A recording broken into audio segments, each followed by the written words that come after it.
cuál va a ser ahora el gobierno de Javier Milei, cuál va a ser su estructura política, su gabinete, sobre estos 8 ministerios, pero además cómo va a gobernar, porque entiendo que en el Congreso no tiene una mayoría, no existe ninguno de los bloques, ninguna mayoría, sin embargo el peronismo sí tiene más.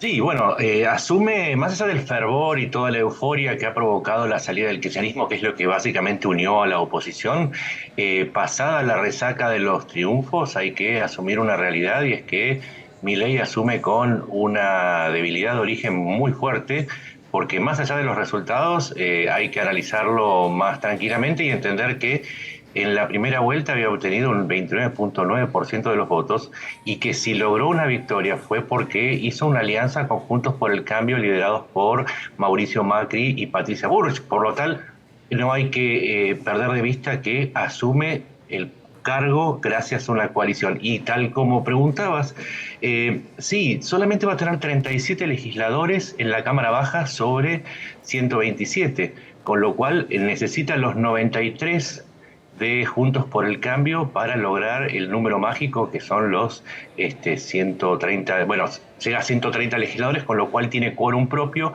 y podría avanzar, pero de nuevo, para poder hacerlo tiene que llegar a acuerdos con sus aliados circunstanciales y no va a poder ejercer desde una mayoría propia, porque, repito, el resultado, la lealtad de votos, su verdadero capital político es ese 29,9% de la primera vuelta y ahora debe compartir el triunfo pero haciéndose cargo del costo político que tenga y el ajuste que propone.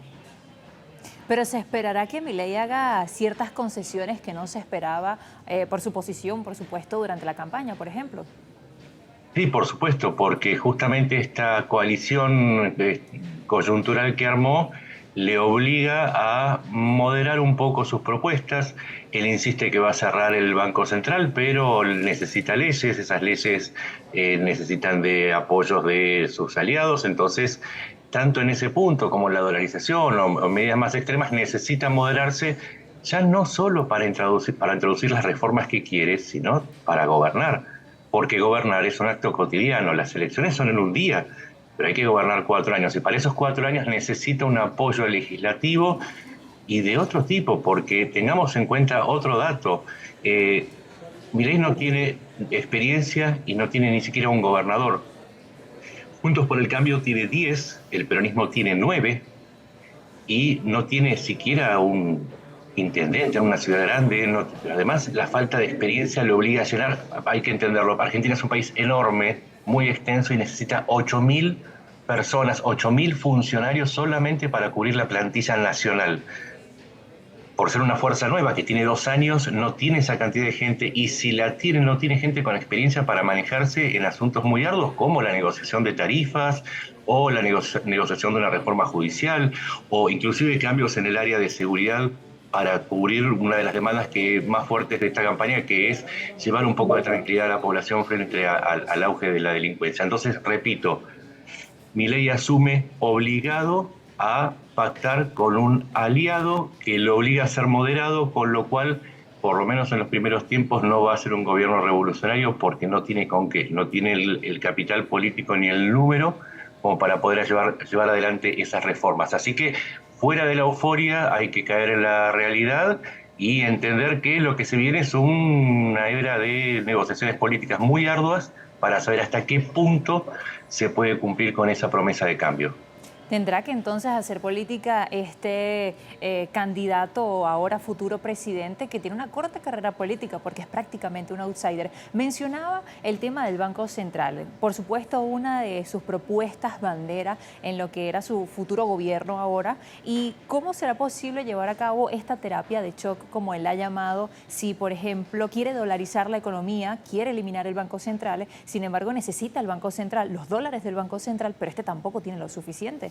¿No se espera entonces que sea algo tan rápido? ¿Es posible? ¿Es factible esto? No es factible en el corto plazo por las limitaciones en el número, por la limitación en la moderación que se le exige desde la oposición, o por lo menos desde la alianza que tiene, pero porque además no es lo más urgente. Lo urgente, a ver, para que entendamos las cifras, los montos de los que estamos hablando, Argentina tiene que hacer frente en el año que viene a 60.000 millones de vencimientos de deuda interna y externa. Tiene una deuda externa que llega al 85% de su PBI. Tiene además un 40% de pobreza. Tiene reservas líquidas, o sea, las reservas de libre disponibilidad, en negativo, en 11.000 millones, aparte de 25.000 millones a los importadores, y tiene que hacer frente seguramente a un embargo si no deposita 16.000 millones por el juicio perdido en la nacionalización parcial de YPF, juicio que perdió en una corte de New York. Entonces las urgencias son inmediatas. Dedicarse al sueño de terminar con el Banco Central puede ser dejado para más adelante. Lo que necesita es reactivar la economía que está en terapia intensiva, sino en coma. Entonces, hay ideas que de los teóricos, porque Milei no tiene experiencia y por lo tanto es un teórico, que tienen que ser dejadas de lado de momento para hacer frente a circunstancias que ya se agravaron hoy por la renuncia anoche del candidato y ministro de Economía oficialista Sergio Massa.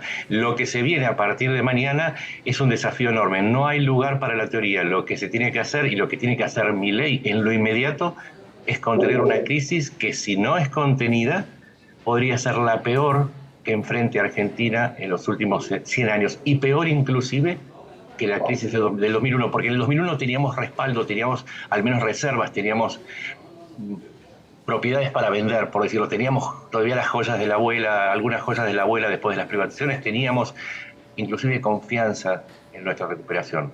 Lo que se viene es lo urgente. Lo teórico hay que dejarlo para más adelante si la Argentina logra recuperarse. Nacho, ¿y qué podríamos adelantar? No nos queda mucho tiempo, pero no puedo dejar de preguntarte acerca de la política exterior que podría tener Milei. Por ejemplo, hemos escuchado que es muy crítico, por ejemplo, con Brasil o China, pero son sus principales aliados económicos, comerciales.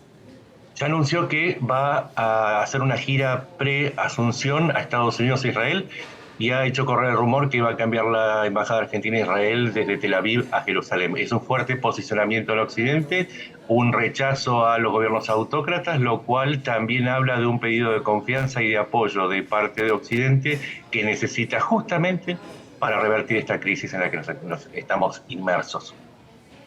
Muchísimas gracias, Nacho, por acompañarnos y bueno, por supuesto, extendemos esta invitación nuevamente más adelante, por supuesto, porque también veremos el 10 de diciembre la toma de posesión del próximo presidente de Argentina. Para eso en Argentina falta más o menos un siglo para que eso suceda. Demasiadas cosas en muy poco tiempo y mucho para entretenerse, así que aquí estaré. Muchísimas gracias.